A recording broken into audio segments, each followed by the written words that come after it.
Welcome to the Bad Tutors podcast. If you're here for the newest, up-to-date, and accurate information about the nerdy topics that are near and dear to your heart, well, let me tell you, you ended up in the wrong place, because here we are all about hot takes and grandiose displays of misinformation. So stick along for the ride, and you might just blow a blood vessel or two. We're back, finally. It's been two weeks, like normal, and Yeah, it's a normal schedule. no extra time has been between this one and the last episode. And that's Yeah. good. Yeah, no, realistically, it was the holidays, and then we both had to cope with a very unfortunate string of events. I haven't relating been to the drinking and losing my country. mind for 2 weeks. It's been fun. Yeah, so But we need to do something to distract ourselves. And as I said, we're sticking real up-to-date, real current. And we are actually going back to what is our most listened to video. And we're going to be talking about Predator again. More specifically, we're going to be talking about the very up-to-date and new movie Prey, which came out in 2022. I just watched it pretty recently over the last couple weeks, and I very much did enjoy it. And I'm going to give a little bit of a synopsis for it, and then just talk about kind of the cool Predator stuff that we saw. And then I'm going to rant at Tyler for a little bit about something that is not his fault, but it pissed me off. Yeah. But before we get into that, I do somewhat want to mention there is a new Predator movie coming out as well. Predator 6. It does look like it's featuring Arnold again as the character Dutch that I have talked about. And fuck, does the trailer look so bad. It looks so bad. It looks like everything is AI. It looks bad. We are in this area of pop culture films that are, hey, we had this movie that was really big in like the 80s. And the guy that made it really big is still alive, so we're gonna stick him in the newest rendition of it, even though fuck that. It would be way better to just have a coherent story related to the movie, because Agreed.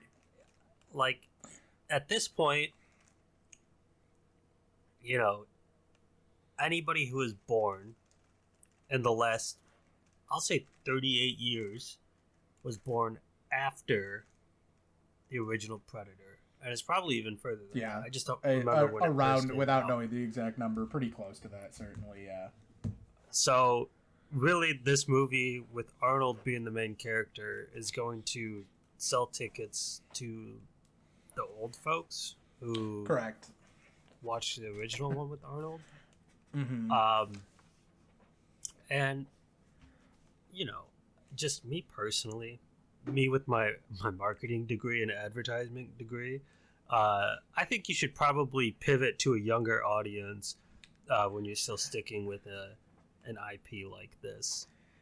You should try and bring in Some new blood. some big actors on the scene right now, big actors and actresses. Mm-hmm. Put Tom Holland in it. And he'll Give me. sell I out was like gonna say crazy. Chalamet, but all Tim right. Chalamet, yeah.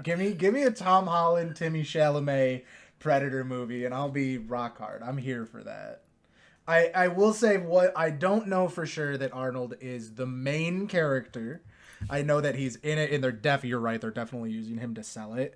But to give a 2% defense, because I agree pretty much with everything that you just said, but we do know, at least to the best of my knowledge, the character of Dutch in the Predator universe does get old and is still around fighting predators. So, like, it's not that it's impossible and it's just a cash grab. It is. I'm not saying it's not, but there is at least some amount of credence in reality to the fact that, like, his character still being there is cool. But as I'm going to get into in this episode, that's only cool to, like, me and 12 people. No one even knows his name. It's just Arnold is in Predator. Right. No one knows that his name was Dutch and that he went on to do other things because no one saw Predator 2. I still haven't seen Predator 2. Like, no one saw that fucking movie, so no one knows any of this. So who is it for? And that is something that I am going to be circling back to. But, like, yeah, You know what? I When totally the new agree movie with you. comes out, I'm gonna go and watch it, and I'll just make a I'll tally probably see just it. for you to see how many times they refer to his character as Dutch. It'll probably be like twice, maybe. And it'll be so offhanded.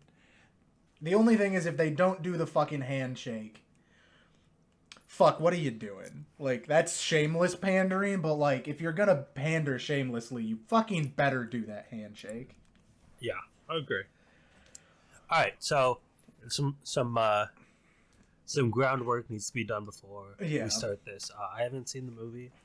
Also, I was lying. I don't have a marketing and or advertising degree. That's actually Ian. He doesn't. I do. I do have an advertising degree. Yeah, I was just gonna let that roll over and just let that keep going. But yeah, so let's talk about Prey a little bit. Yeah, go ahead. Up until the last, I'm not counting the credits. Up until the last about minute and a half of the movie, I really enjoyed it. I thought it was a lot of fun. I thought it was really cool, especially because this one is centered around a Comanche girl and her brother a little bit as well, and kind of some stuff with the tribe. I'm not gonna give like a full play-by-play of the movie, but like just a very brief overview of it.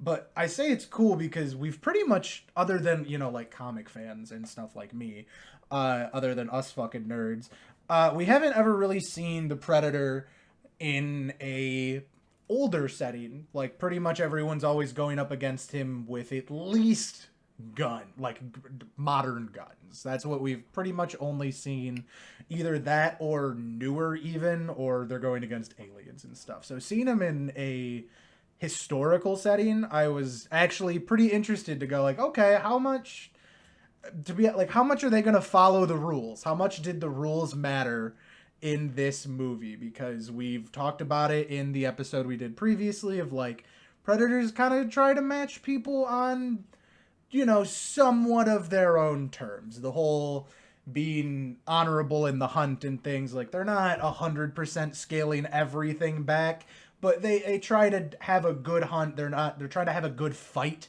It's not just about the kill, it's about how the kill is performed, all of that kind of stuff. We already talked about all that. But I was curious to see how that would play out as well. And I think they did honestly a pretty good. It was a pretty interesting job with it. They of course start out with you know, he's using all the invisibility and some pretty high-tech shit at first, because I acknowledge it's a movie and you have to start out that way. If the fucking first scene was the Predator coming out and being the Predator, it would have been weird. It would have been rushed. It would, like, I acknowledge that, but they did a good job. The only thing that was kind of weird at the very beginning is, as I said, this was it's about the Comanche people, at least a little bit to start, and they kind of insinuated that the Thunderbird, you know, and I can only talk so much on it, a god, basically, within the Comanche way of life, was just the predators. And that felt kind of fucked. That felt a little cultural appropriation-y, and, like, it's sci-fi. You walk past it, but, like, I want to acknowledge it real quick of, like, that feels kind of weird. My analogy is that, like, if they said that Jesus was a predator in a new movie, the Christians would lose their mind and everyone would freak the fuck out, even though it's basically the same thing. Obviously, that's not a one-to-one religious comparison. I do not know the Comanche religious structure. But also, the side note of that is I would watch a movie where Jesus was a predator. That would be so fun. The predator tearing through ancient Israel, killing the Roman. That'd be so fun. I'm here for that movie. Hit me up, I'll write it.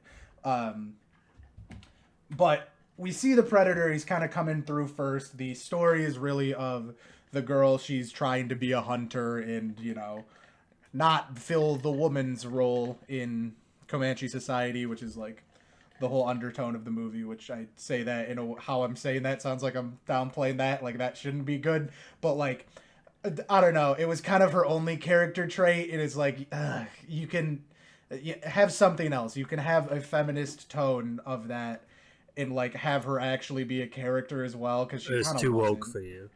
It was too woke mind. I'm not even saying woke mind virus right now. Not the political time for it.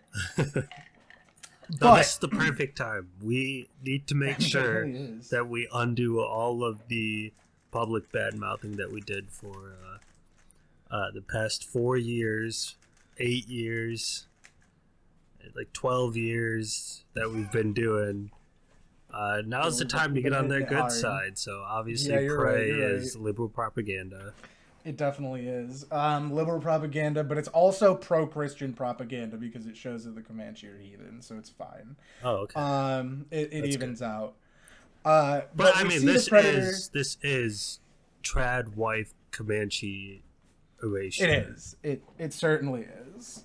So we see the Predator coming down first, and it kind of threw me a little bit because he's like he like kills and skins a snake that goes to bite him, and I'm like, what the fuck is this? Why does he care about a snake? Why is that like an honorable kill? Like, are you eating the snake? What the fuck is going on here? This is a little weird. And what ends up happening is that it shows basically how this Predator, who I do not believe is named, or if he was, I wasn't able to find it at the time. It shows how he's kind of fighting his way up the food chain of like he kills a snake and then he kills a wolf, and then the big like kind of meeting scene of the girl and the Predator is him fighting a bear, and like he's just working his way up, and it ends up with like the French fur traders that he ends up fighting. That's like the big first human interaction we get with him, as well as of course killing a bunch of Comanche. The hunting party that comes out for him, but like that was actually kind of interesting to see how he is like working up the food chain and like getting stronger and stronger fights.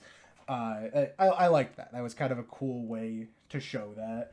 And this isn't going to translate very well because I'm kind of just going through things I like here as well, because that's really all the story that I want to get into, because I do want people to watch this one. I genuinely enjoyed this movie.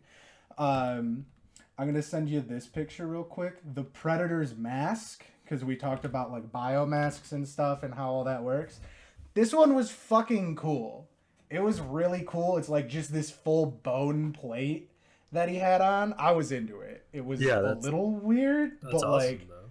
It's really fucking cool. And apparently in some behind the scenes, like all of them kind of, it's awful for the guy that was wearing it. Like he was like hunched forward the whole fucking time, but it was pretty cool. And another very interesting thing that I thought was in this was how we know that the Predator has kind of like heat vision, to some extent. Not to some extent, but like that's one of the layers that they can see through the biomask. There was this whole setup of this herb that the Comanche used that it was I think like an antibacterial medicinal thing that they'd use. Oh no, it was for pain. It would be to fight off pain, but it made people like shiver in really cold. And she ended up using it to actually lower her body temperature so the Predator couldn't see her. And I was like, that was also a cool way to tie that in, not just use like the standard mud thing. Yeah. I was like, oh, I like that. That was a very interesting way to pull that in. I thought that was cool. Her and her brother end up getting kidnapped by the French fur traders that I mentioned, and she talks with one of them like really briefly, like super briefly, and then he gets his leg cut off by the Predator and teaches her how to shoot a gun, because or for like a trade of like, you saved my life and I teach you how to shoot a gun, and she fucks him over, just teaches him how to learns how to shoot the gun and use the gun, and then just lets the Predator fucking kill him. So that was a little, I need to mention that because it fucking is gonna come up later, but I'm not gonna spoil it yet. And then she ends up using the Predator's own technology to kill him, because that's another one of like how, not only how is the Predator going to fight against less technologically equipped people, but I mean, I'll be honest, I didn't expect the girl to lose. I didn't expect the hero to lose. They haven't in any other of the Predator movies or media that I've consumed. So I was going, how is she going to kill this fucking Predator as a Comanche? Like, she was pretty skilled in her combat. She did some very good stuff. But a Predator is still a Predator. It has a lot of technology that you don't. So I was interested with that.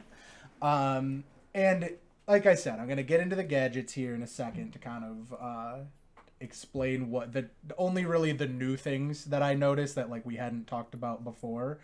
But only a couple times was the Predator, which you just sent me, was just the feral Predator. He didn't have a specific name. It looks like Mupitzi. Mupitzi? Yeah. Because it sounds like from what I've read as well, they're kind of trying to do a big war in the new one. Like, they're actually trying to show the feral in New Blood War. Not the feral and New Blood War, but like the established ones with the New Blood, or the Bad Bloods, I mean to say. I haven't looked into Predator stuff in a while. The war with the Bad Bloods is like where Predator 6 is going, I think. They're going to look like deeper into the planet as well. So that should actually be interesting. It's a shame that it's going to suck, because conceptually it is everything that I want. But yeah, this feral Predator, Mupitzi, probably just going to say feral Predator. He did use some technology, of course, because not only is it a movie, and it would be really, really fucking lame. Even I think it would be lame if he was just using his wrist blades to kill everyone, even though they had like guns, because he's like, I'm so much better than you. That would have been fucking stupid. That would have been lame. But he wasn't, as I said, just like fully cloaked all the time and just shooting them with the tri-cannon that they use. He would actually like go in and really fight him and like fuck him up. And like, God, one of the best scenes is when they set up a whole ambush for him, and the French fur traders do, and they set up a whole fucking ambush, and there's a bear trap, and he picks up the bear trap and throws it on a guy's fucking face and destroys his head. That's good. Brutal. So fucking good. It's in like the trailer, I think, but I like, oh my God, that was a good scene. So he is like scaling down what he has, and we saw some new things that he would use as well. And I want to get into those a little bit here. The first one that we see kind of in that ambush as well is he has this like shield, like, I can't think of a good example. Like, you know how this is going to be a weird pull. You know how Percy Jackson's sword worked, where it like expanded out of nothing? Yep. That's how the shield was. It like clockwork expanded, or not clockwork. Clockwise. And not quite clockwise, because it came out on both sides at once, because the shield was also a blade, or at least it was sharp. Or maybe just moving fast enough, knowing them. Who fucking knows? Because not only was it a shield that he was like blocking bullets with normally, but also he went to go punch, and the shield expanded and just cut some guy's fucking head off. And that was also pretty fucking sick. That was some good shit right there. I liked that. He had these drone mines as well that like, it was just like a normal, like, kind of like a bouncing Betty mine. But then when the traders were all around it, they were like, oh, what the fuck is this thing flying in front of us? And it didn't explode immediately. And then it started ticking like a bomb. And as they all ran, it chased after them and then exploded. I thought that was a new fun little toy. I thought that was a cool little gadget that he had.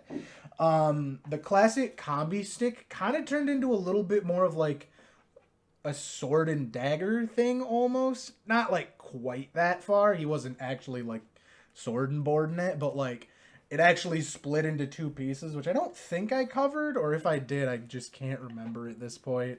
But that was kind of cool to see how he used that as well. As it just, like I said, instead of just using the wrist blades, because like, don't get me wrong, that's the classic. I love a good wrist blade, but like seeing some of the other melee weapons is pretty fucking cool. I enjoyed that. Yeah. And then the last thing, which it's gonna spoil it a little bit, how she actually ended up killing the Predator is that it had maybe not instead of, but in addition to the like tri-cannon, the shoulder mounted one, it had like little darts. I mean, by little, I mean, like 6-inch alien metal fucking spikes. But when he shot it out, it tracked based on where the mask was pointing, and it was like a homing dart, basically. Okay. So she was able, at one point, to knock its mask off and position it so when it shot out, it didn't know where its mask was, and it shot itself with them. It, like, did the whole, like, whipped right past her and around and back in and killed it. Pretty cool scene, pretty interesting way of, like I said, like, how the fuck is this Comanche girl going to kill this thing? And, like, with a new tool as well, at least that I hadn't seen before, I was into it. I thought they did some cool new stuff with the Predator, and they kept true to pretty much everything that I've said about their code. So I don't believe, as much as it says that he was a feral predator, I don't believe he was a bad blood, because I feel like that would have just been a cop-out, because it seems from what I've read that the director and writer kind of, at least just somewhat from what I hear, know about the lore and, like, care about the lore a decent amount. So, like, it's really easy if you didn't to just be like, well, why didn't this predator follow any of the, like, pretty specific rules that are laid out for him? And you just go, oh, well, they were a bad blood. And it's like, okay, you're right. I can't argue that, but, like, that's lame to just be like, they didn't want to follow the rules because we didn't want to write around it. It's like, well, then don't write a fucking Predator movie. That's the whole thing. That's the whole point of, like, they follow this weird code of, like, hunters. That's what makes it interesting. That's what, that's what makes it cool to see, like, how the protagonist can kind of play within the rules to win. Yeah, exactly. You got anything to add with that before I start ranting about? I have one thing to explain to you before I start ranting about. Okay, sure. Go ahead and explain it. I do not remember in the previous episode, or just in general, have I told you, does the name Raphael Adolini mean anything to you? No, I'm looking at the notes though, and maybe it wasn't this specific character, but I do remember you saying, like, there are instances where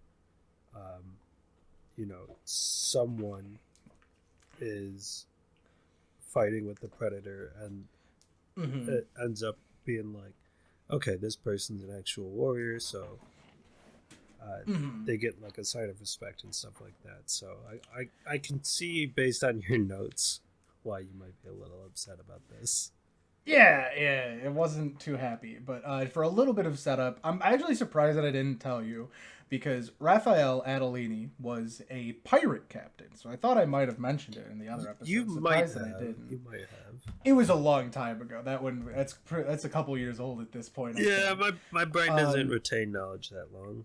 No, neither does mine. But he was a pirate captain that got mutinied by his crew because he was a Christian. He was a very religious man. And they had just he found out, I don't know how he didn't know, I think they maybe stole extra things. They stole some, like, holy relics from a church that they had just raided. And he went, you're gonna go fucking give those back. We're gonna, like, go to hell. This is gonna be really fucking bad for us. And they all went, fuck you, that's our money. We're gonna do with it what we want.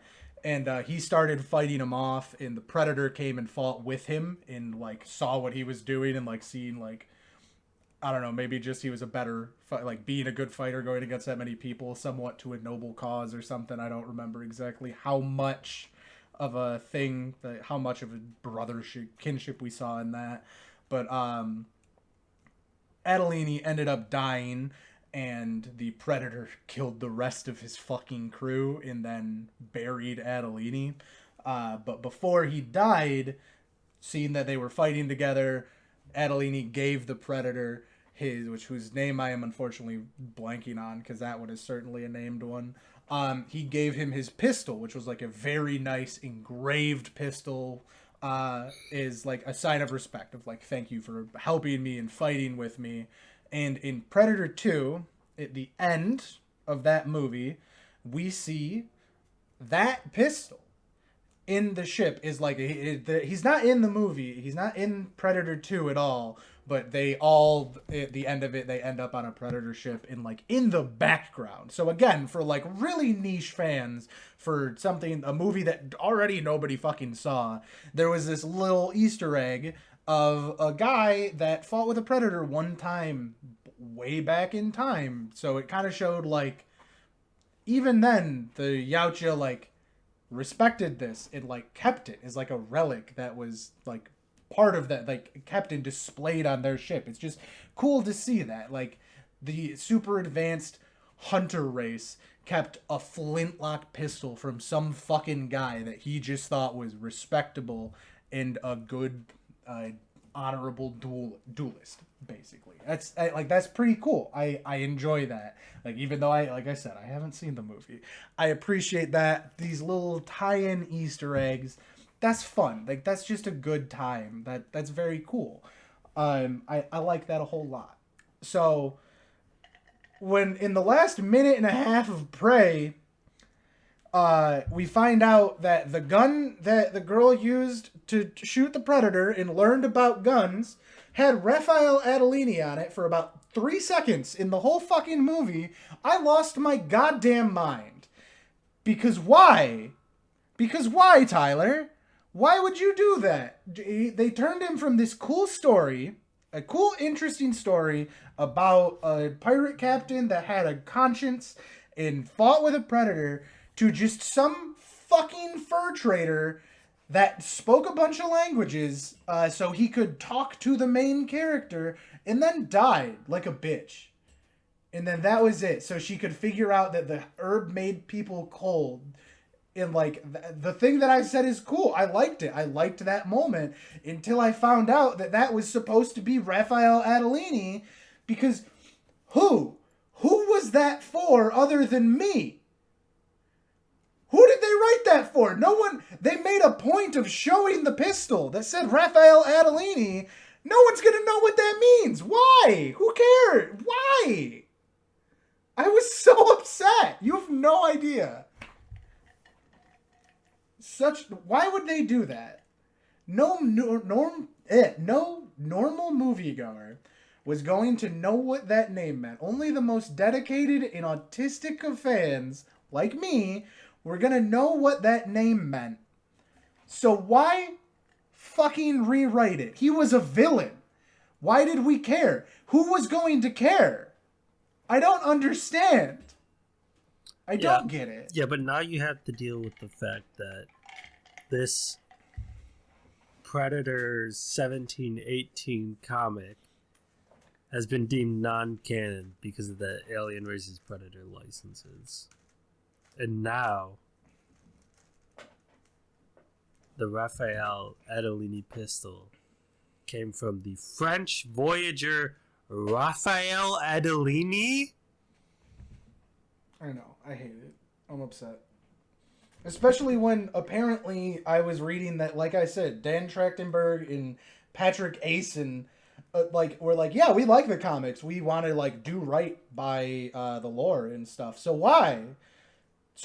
And like, of course they have to know it, because if they didn't know that and they were just like contracted by Hollywood as some people to write a Predator movie for no reason, they wouldn't know who the character was. They wouldn't have known about Raphael Adolini, because you would have to know about him by reading the comics or being a nerd like me.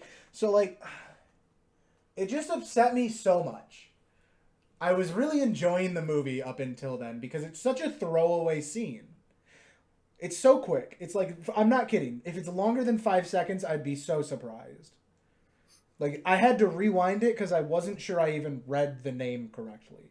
Also weird to have your name on your pistol, but whatever. That's a different statement, I guess. Weird. But like, I'm a little upset that... narcissistic. So, what they could have done, what maybe they should have done, is just done like a nod to the comics, where instead of, oh, this guy, this French fur trapper, is Italian Mick Italiano, the guy who was a pirate captain, or maybe that's a Spanish name, I don't know, but certainly not French. It's definitely not French. They could have just done the same story thing. Yeah, exactly. Like, I don't know. They could have wrote it in a way where like one of the fur trappers fought alongside the predator, then the two of them killed all of the fur traders, and he ends up dying in the thing. Gives the predator his pistol. And the predator's like, "This is fucking sick," and then the movie continues as normal, and could have kept to some sort of like a nod to previously written stories that are now non-canon and stupid. I think even though the idea that I'm about to say would make Predator 2 not make sense, or it still technically could have. Something that they could have done that would have been interesting is when the Predator comes down and realizes, or maybe they already know the kind of time period they're in and like what they're going to be dealing with, because like I would assume that they do. I don't have any hard proof of that, but like I assume they have some level of research or like, you know, just planetary scans to like see the kind of technology level things are at. It would be really cool if the feral predator that we see brought the flintlock with him.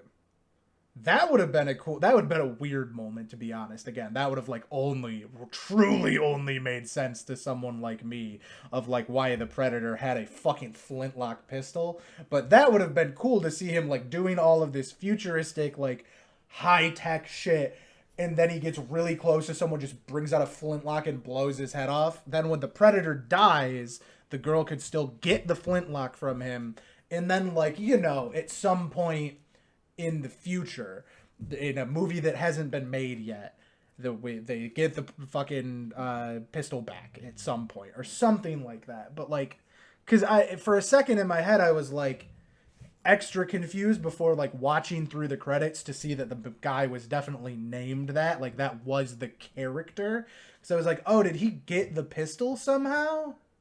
Because like there's like over 100-year time gap. So I was like, oh, I guess it's not like impossible to think that somehow the gun would have made it over there. Then I was like, no, it's on a fucking Predator ship.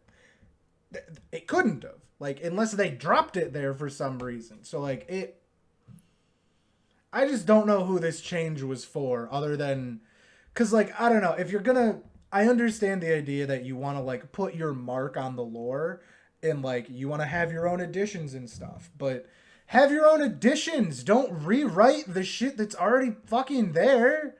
Like, there was no reason to rewrite that. The only thing that was going to do is, like, piss off people like me. Because no one else cares.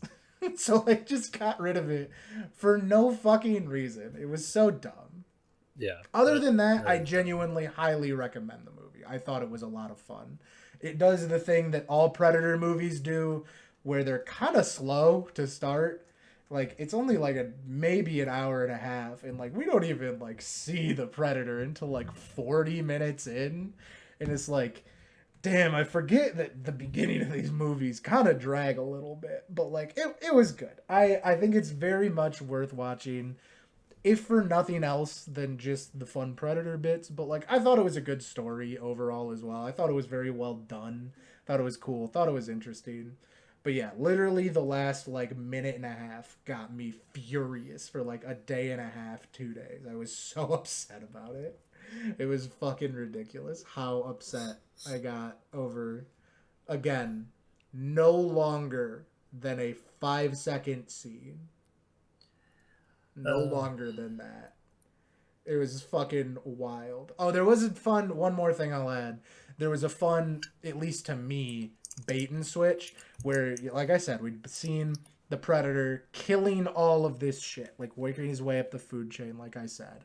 And then our main character comes across a whole field of dead bison.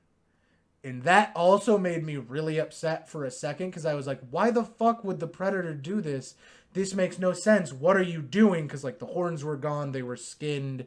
but like they didn't take anything else. All the meat and everything was still there, and I was like, this is so against everything that they stood for. And then I was like, oh, it's fur traders. Okay, I need to give you some amount of credit. That was like a fun little bait and switch of like, why would they do this? It didn't do this. The humans are the monsters as always. You know, like that's a pretty common through line in a lot of these as well. But like, yeah, that's all I got. I had to rant about that to someone that wasn't just my girlfriend who cares even less than you about Predator. I think I needed to get that out of my system in a recorded format. Something that's pretty cool looking at this like wiki page and everything. I think it's cool, and this is just something that's kind of happening across more of Hollywood, is that when they have a native character, they cast somebody who is actually Native American or an indigenous tribe or something like that. Agreed. Instead of whitewashing everything. The character. Yeah. Completely agree. And I think they did a good job with that. And like, you know, I can't speak to Comanche culture that much, but like, it looked like my version of Native Americans, which is probably very wrong. Oh no. Yeah, I know. I just talked about how good they did. I think they honestly did do good. I just don't know enough to speak on it. Were they what is the word that I'm looking for? A group of people that pack up and move location to location chasing resources. Nomadic. It seemed like it, yeah. Okay. We didn't like see, it seemed like right at the end they were about to move to the new place. Yeah. Oh, okay. Like they didn't during the movie. And then the only other thing, this is not about the actual Comanche culture, that I thought was kind of dumb. Obviously, in the hunting party of all guys, and then she kind of snuck along into it as well. You have to have the one sexist asshole, which is kind of why I brought up the fact that I should have linked it earlier of like, girl don't hunt, girl do medicine. Like, that was like too much of his character as well. It was just like your stock standard sexist boy. Gotcha. And her brother is like very supportive of her. Like, no, she's good. She's a good tracker. She knows what the fuck she's doing. She should come with us as we're looking. Thought they were hunting a mountain lion, which they were actually hunting a mountain lion. There was just also a predator. And he's like really vouching for her, and the other guy is still being a sexist piece of shit. And then they find another one of their tribe that got really fucked up by something that at this point I genuinely don't remember if it was a mountain lion or the predator. I feel like it probably was a mountain lion, otherwise a predator would have killed him. And he is still just being sexist and beating her down, doing medicine, which is like, dude, this is, if anything, the one thing you should be on board with her doing. It's the only thing you think she should be doing. And I get it, you're just sexist. Like, your whole character is sexist and dies first, because of course. But I was like, that's so one-dimensional sexism of like, I don't know, it feels so arbitrary to be like, this is the thing that you think you should be doing, stop belittling her for it. Like, it's the only thing that in your mind you should trust her to do, and you're not, you're just being sexist for the sake of your character is a bad person. And I'm like, I was like, okay, I fucking get it, sexism bad. I agree, sexism bad, but like, characters can still be two-dimensional even when they're dicks. It's okay. Like, that was a little annoying, but that was fine. That's very minor. And like I said, he died first because the bad person always dies first. All right. But yeah, that's Prey. I needed to rant about that in a recorded format. I recommend watching it. Go do it. It's a very, very genuinely very good movie. Yeah, I might. I thought it was very fun, and if you like Predator stuff, which apparently a lot of our audience does, it's our most listened to episode, check this one out. It was super worth watching it. And then we'll report back on Predator 6. Yeah, well, eventually. I think logically our next watch is the Predator Holiday Special. What? It's just a short film in which Santa Claus and his elves and reindeer and the reindeer encounter the predators at the North Pole. Incredible. That's what the Wikipedia I did not know that one. That sounds we'll fun. we'll have to track that down and watch it. We will definitely be doing that. Because obviously I will that's definitely canon. be doing that. Obviously that's canon. Hey, it's still canon that he fought Batman. That's so crazy. I'll take it. But yeah, that's all we got for this one. We hope you have a great rest of your weekend, day, whenever you happen to be listening to this. And as we said, we did not have any break. This is back on normal schedule. It's only been like 2 weeks since the last one. I don't know why anyone would say anything differently, and if they do say that, they're lying to you. But for now, I've been Ian. And I'm always Tyler. And are we going back to Wilds next? Like, it's coming. It's theoretically coming. in 2 weeks is Wilds. Like the release. I know. So I'm excited. Is that our next episode, or is that we might need a little bit of time to digest it? I will do one last kind of here's everything that you might need to know going into the game. I'm gonna try and not spoil any of the looks into the actual story that we've seen and kind of like the characters. I'm just gonna try and explain the space that we're going to be exploring, and maybe some of the monsters. I don't think we've gotten any new monsters yet. Let me just get a quick look. No, we have.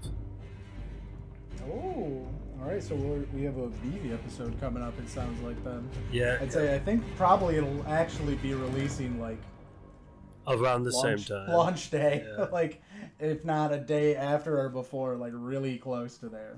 So we'll probably just do that just as a reminder, it comes out the 28th of February. Oh, okay, that's a little later than I thought. Okay, I thought it was.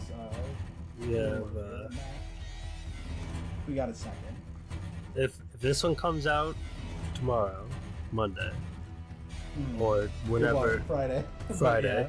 Okay. So if this comes out Friday, and then 2 weeks after that would be 1 week until Monster Hunter. So. Okay. That's a perfect amount of time then. Yeah. So we'll have one more episode before that, and then maybe an off week to digest it. Maybe. And then we'll get back and like talk about our thoughts on it. I'm sure. Talk about everything we certainly going to be an off week for me because I'm literally taking time off to play this game, and my boss can suck it if he's got an issue with it.